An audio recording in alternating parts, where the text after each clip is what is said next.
All right, thank you for joining post-game press conference. We do have people on the Zoom and in person. So we'll hear from Derek Fisher, Amanda Zawi-B, Neka Gumake, and Brittany Sykes. We'll start with in person. So raise your hand if you have a question. We'll direct the mic to you. Wait for the mic and state your name and outlet. Questions? Hey, Coach. Chris. Nice win tonight. Thank you. Talk about the atmosphere being back at Staples Center in a close game like this, and of course the performance of NECA and what she's able to do tonight after being out for so long. Yeah, I mean, like we think we were talking either earlier or yesterday, our fans have been, the most consistent fan base since this league started, to be honest. Just being here night in and night out. And, especially as we still navigate, how to bring people together during this, this pandemic, for these people to make the choice to come out and support us tonight and bring energy and bring noise. Like, I didn't play, but I do think our players felt and appreciated, the fans, tonight, and just being in this building. Like it's a different kind of stage, and I think you feel more like, you're in the big time when you're in this building. And so, we're fortunate to get this win. Indiana's been playing good basketball going into the break and did a lot of good things that caused us some problems tonight that, we'll have to correct, when we see them in Indianapolis. But, for now, we'll take the win. Hey, Coach.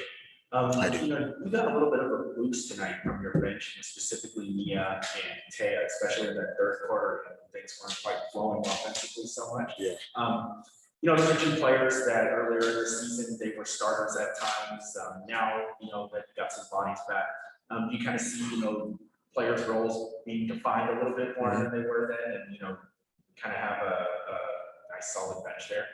Yeah, I mean, I think, although we took some lumps on the chin that first part of the season, we felt like the experiences that Nia, Taya, even Lauren over the last, those couple of weeks before the break, and, Rella, Carly, all of our players, like those minutes are invaluable. So, we like the ability to, have our starting group, but then to be able to have Nia, Taya, when Shanae returns soon, we'll figure out does she start, does she not. But, that's a really strong 8 players that we feel like can play with anybody. And then we still have some young players that are developing that, Lauren did some good things, even though she didn't convert some baskets, but her size, her length, her IQ, she has a good feel. So, to what you mentioned, the start in that third quarter, I thought Nia and Taya's just defensive activity and toughness, changed the complexion of the game, to be honest. And while we're trying to figure out what the right amount of minutes are for different people, we're going to need everybody ready to do whatever it takes to win and, worry about how nice it looks at a later date. I want to ask you about British like that, 6 over points. Can you elaborate on something to her and for some points there, rebounds, each elaborate the energy she brought from them? Yeah, no, I think Brittany, is a player that most of the time gets noticed for athletic plays that she makes, blocks a shot. She gets a lot of steals. She does things defensively that I think really wowed the crowd. But, for her to get to a point in her career where she scored 1,500 points, it starts to become that symbol that, you've been in this league for a little bit and you're continuing to perform at a level that, that lets people know, like, I do this, like, this is real. And I think she has a really high ceiling and a lot of room to grow over these next couple of years. We've been really, really grateful for her presence, starting last year in the bubble. And, we think she has a chance to be not just good, but great. And so she's working hard at it. Amanda, we ran her all the way in the ground, before going into the Olympic break. We just didn't have any other size. And I thought tonight's game, even though she picked up, a couple fouls and we had to go away from her for a brief few moments, but I even think, the amount of minutes that she played, having NECA back, being able to move Lauren Cox into the lineup for a few minutes, like Amanda can really play hard and be fresh. And so for her to impact the game the way that she did tonight in 22 minutes, like, maybe the plus minus isn't that high every time, but she surely does positively impact us when she's on the court. How do you, basically, obviously the first game you had, but just from observing out there, what was the thing that you think is want to clean up? Yeah, I mean, I think we just in that third quarter, like, we offensively just kind of stalled out. We got a little frustrated that the offense wasn't coming as easy as it did in the first half. And we're just kind of searching for how to find the basket. And so that to me and for us, that's where we have to continue to really improve and get better. Night in and night out, we're holding teams to less than 80 points, and Indiana scored 70 tonight. So, if we can figure out a way to score the basketball, more consistently, I think we have a chance to be really, really good. So, that's timing, that's execution. Christy didn't make some shots that she's capable of making. And, just offensively continuing to find, the way we're going to play now with NECA back on the court, Christy back on the court, what the rotation is going to be. So we'll get there. Overall, the percentage wasn't terrible, but we can't have a quarter where we scored 10 points. I don't care who you're playing against. So we have to clean that up offensively for sure. John Davis, Insider. Congrats on the win, coach. Thank you, John. I've often wondered this, and this game made me think of this in particular. How much energy does it take for you to be advocating for your players when you feel like they're not getting the calls that they deserve in the game? A lot. And to be honest, sometimes I should be thinking about something strategic at that moment, but I can't, allow certain plays and a certain pattern to continue. And so, I think especially at this point in where we are, I just think a lot of people don't respect who we are and what we're doing right now. That's just to keep it real.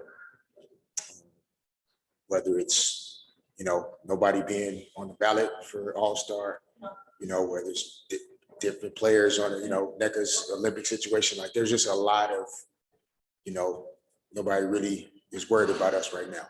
And that's fine. We just have to play through all of it. And, the lesson for me and for our players is, not allow those external, whether it's noise or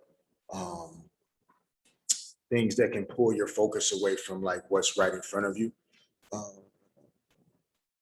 We're going to have to be able to do that. And it's not easy, I think to the point of your question, but we're going to have to find a way to play through it all. And, demand that people respect us essentially, but, we'll have to play in a way that creates that environment. Thank you. Is that as motivation or is it something you're trying to block out?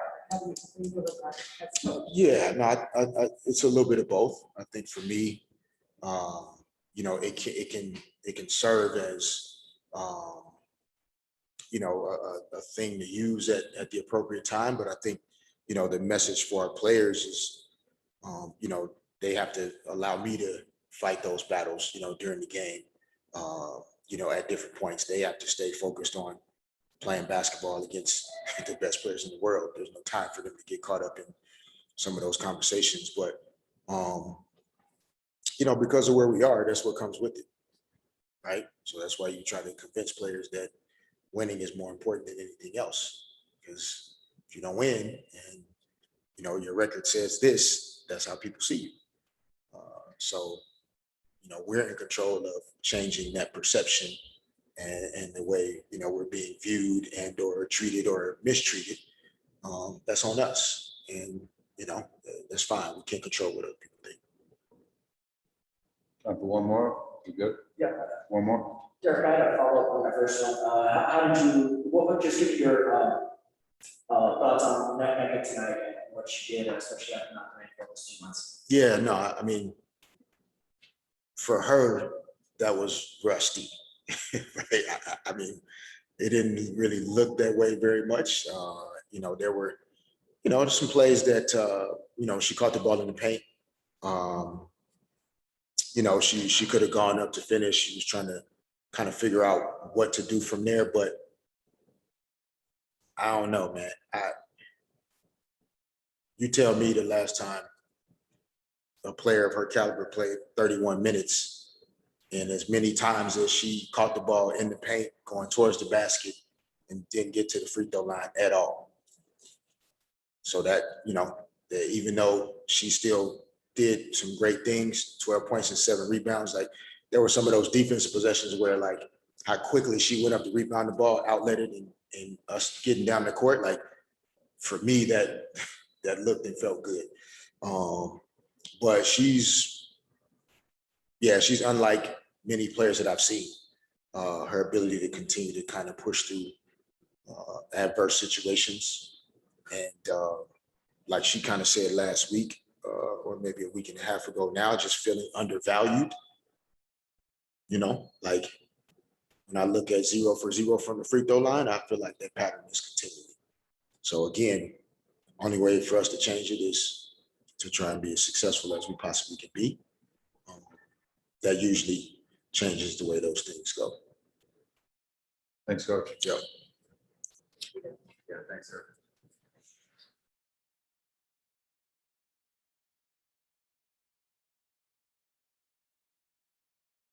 You guys are quiet.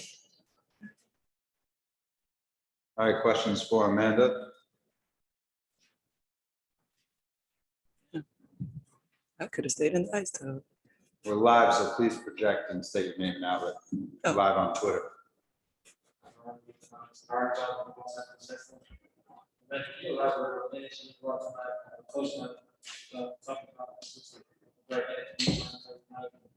So can you, sorry, I said, can you elaborate on the energy you brought tonight? Coach and I gave you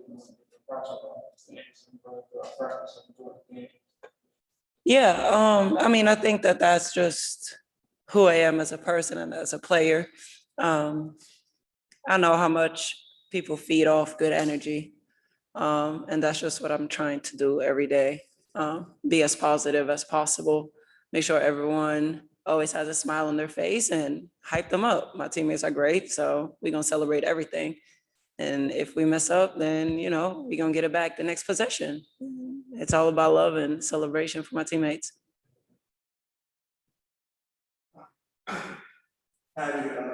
basically, obviously first day back, but from your perspective, what was the thing that you like to clean up heading into the year stretch from the season? Transition defense. We got, I don't know how much the score was, but it was like 20-8 or something. And then they made a run and it was all off transition. And then fouling. Those are 2 points that we've been talking about. But it's an easy cleanup. We are locked in and we are focused and we are going to watch film together tomorrow. And, we know the next game is Atlanta and they like to run. So we got to lock in on that and we will be fine. And then Chris Mullen, Cast Media. Talk about maybe obviously the energy you brought. How much of that were you able to get from the Staples Center crowd, and also what did you think of Necker being back out there and the chemistry between you two? You guys shared the floor a few times tonight. Yeah, I love playing with NECA. It makes me so happy. Obviously, we all know that she's one of the greatest basketball players on this earth. So just share the floor with her is such a blessing, and I'm extremely grateful for that. Alongside with her being a great human and a leader, just watching her work and practice and how she carries herself throughout the struggles and everything. I love it. And I had a high-low pass to her. We've been working on that. And being the Staples, like this morning, I walked into shoot around. I was like, dang, like I'm really a sparkle in Staples, you know? And then just the energy in the crowd, I love it here. Like I really do. Hey, Amanda, David from the next. Earlier in the season, it seems like there were times when you had to create your own offense and whatnot, but tonight in particular, with both NECA and Christie back out there, it seems like, you have a little more off-ball opportunities to score. Just how much easier, does it make your game with those two out on the court there, additional player under the defensive attention that NECA draws? Yeah, I said it after practice the other day that we are a completely different team with the two of them on the court. They draw so much attention and it makes the game easier for everyone. We talked about in the ice tub now, like the ball is on the way to NECA and she already got 3 people on them or on her. And it just, I don't know, it's a beautiful thing to like be out there and see it. And then it creates for everyone else, right? None of them are selfish players that needs to go up or finish and they just read the game and their IQ is so high that I'm just really happy. Amanda, Johnny Davis with Insider, you have such a great disposition. It seems like people on both sides, your team, other teams, they all love you. But invariably, there's some point in the game where you literally are getting like popped in the mouth. You gotta be tired of this. Yeah, safety first. And that is something that the refs always talk about in the beginning of the season. And I think that is something that we got to keep on developing and get better on in this league. But I'm working on my self-composure and just woosaying and not get too caught up in that. It takes a lot of self-commitment. And I know in the past I didn't have that. But I'm working on it. And my teammates, they got my back. So it makes it easier. One more, time for one more. Miriam Swanson for James, to follow up on that. How much does Fish kind of help take that pressure away from you, or kind of, you know what I mean? Like, Yeah, no, Fish is so like zen, right? And he brings that peace and that calm that like you fire up when you need to fire up. And then you stay composed and the game is gonna come to you as long as you stay locked in. Rather than get like rattled up and focus on the hits. And, at times it's dirty play, like not just against this team, but like we are professional athletes and we all want to win. And sometimes, an elbow comes flying, but staying focused. And he talked about that we got to focus on the reason why we are here before the game, why we are playing here, who all brought us here, and not disrespect them by not playing with love and 100%. So I really dialed into that today. Thank you. And here comes NECA. Yes. All right, questions for NECA?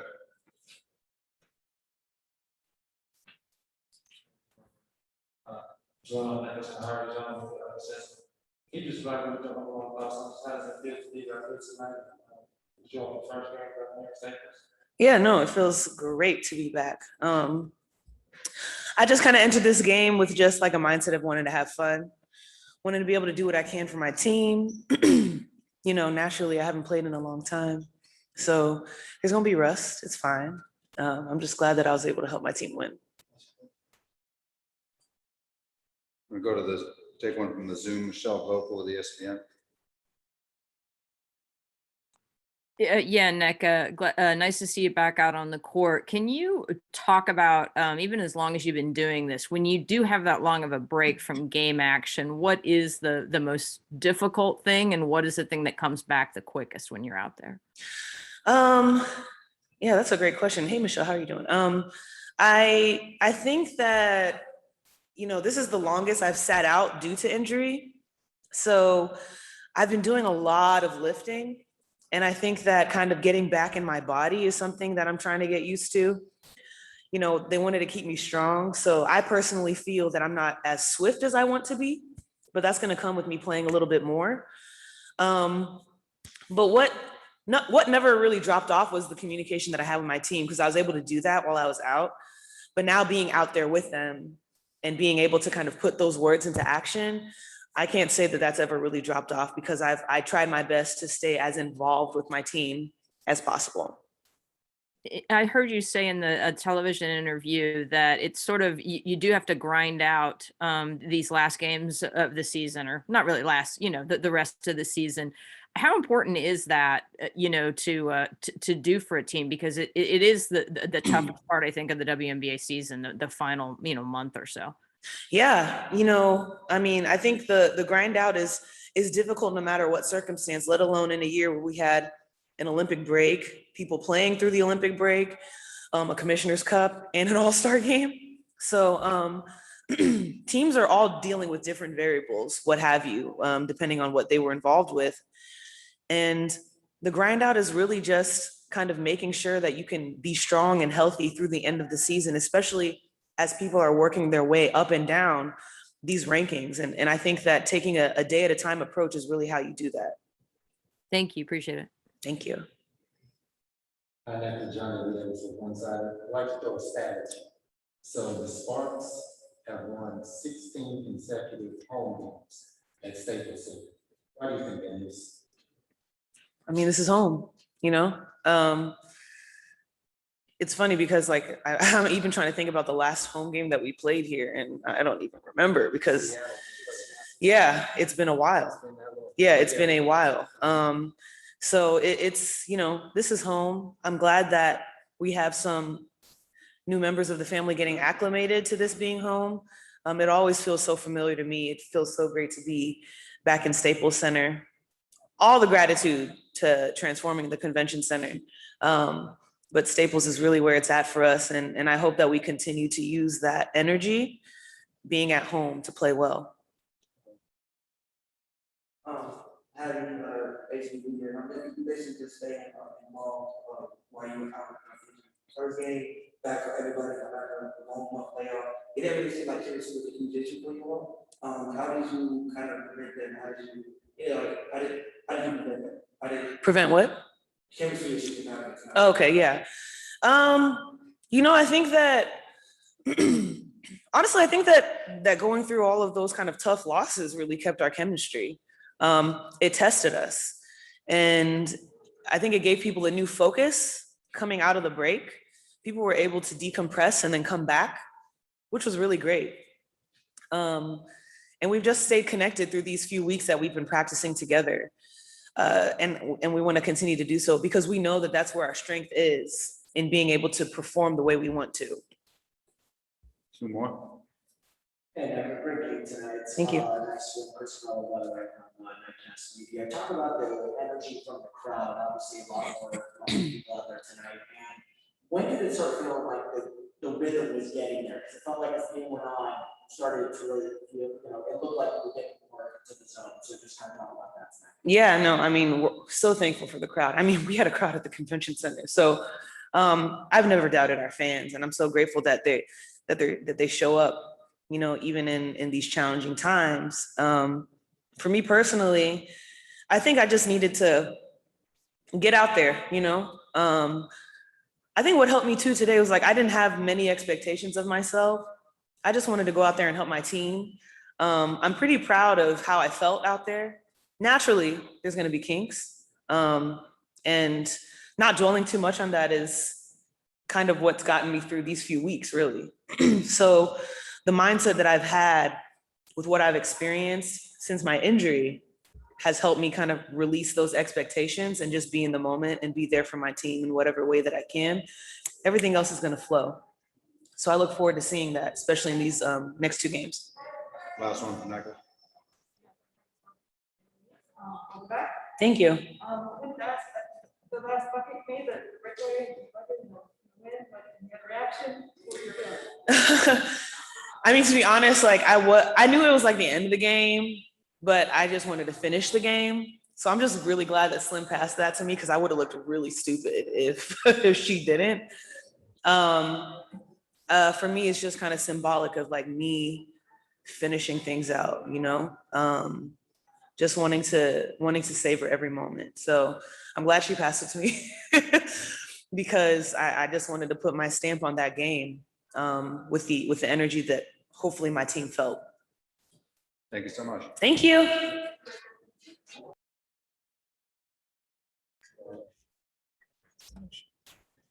All right, questions for Brittany Sykes?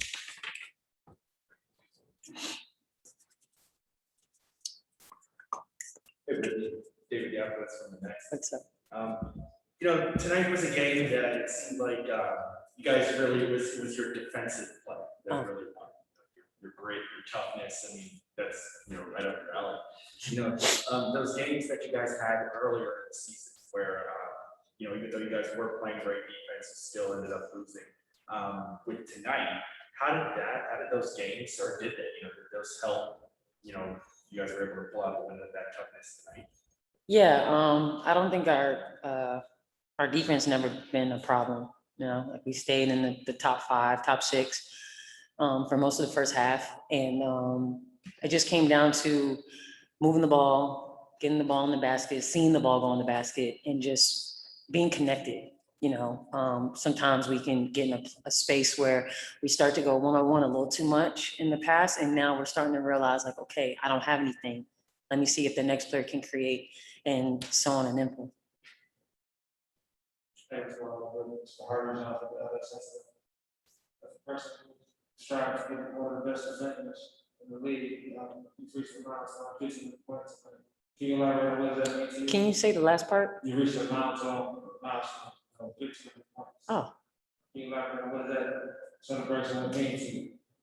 it's cool. Yeah, I didn't know that. I actually didn't know that. That happened fast. Didn't I just post like 1,400? Yeah, I mean, credit to my teammates. Without them, I wouldn't be able to, do the things that I do on the court. So all credit to them, credit to my coaches for helping me get in that position to score all those points. And cheers to 1,500. It's humbling because not a lot of players can say that. I mean, Z was joking about it, and she was like, it took me until my 7th year to get 1,000. So for me to be in my 5th and be at 1,500, I'm truly grateful.